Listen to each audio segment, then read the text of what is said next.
Bobby was a native of Sacramento way back when it was a poor farming town. Unfortunately, he had a tumultuous childhood which led him to living a dangerous life. Starting at the age of 16, Bobby robbed banks, stole cars, and even claimed the life of a man at Alcatraz. All of this took place way before AB even existed. So when he joined in 1969, this meant only bad things for the future. Well, his membership started at Tallahassee Federal Prison, located in North Florida. There, he became close friends with a man named Jack Twinning, who was a presumed AB member. Well, in January of 1970, Jack was released and returned to his hometown of Houston, Texas. 2 months later, Bobby Davis was released as well.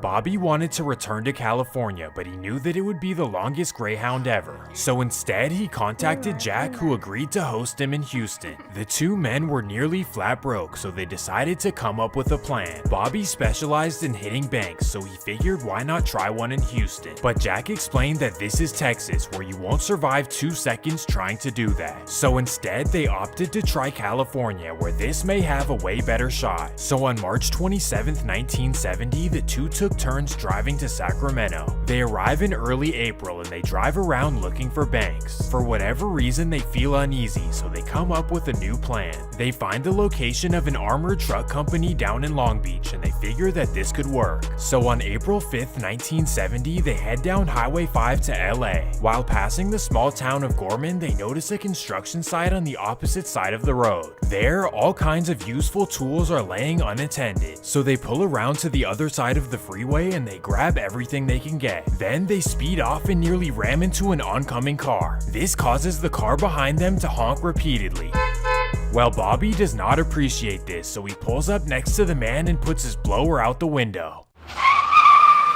The man slams on the brakes and Bobby speeds away. But then the man pulls over at the next payphone and calls 911. He tells them to watch out for a red Pontiac coming southbound. So the highway patrol line up in Valencia, the next town along the freeway. Boom, there is the red Pontiac, so 4 officers and 2 cars take off in pursuit. Surprisingly, Bobby Davis pulls over at the Magic Mountain exit. He and Jack Twinning decide to comply with the officers and exit the vehicle. But then out of nowhere, they make their move. Bam!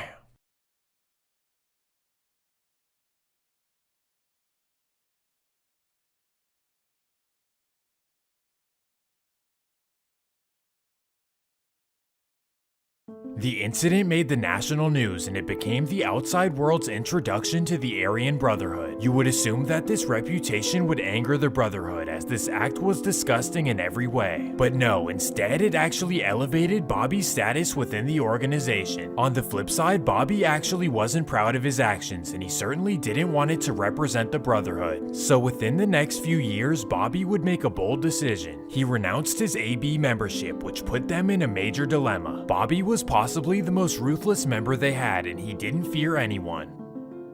Regardless, the AB leader Thomas Silverstein put a green light on Bobby Davis. As a response, Bobby went to protective custody for the rest of his sentence.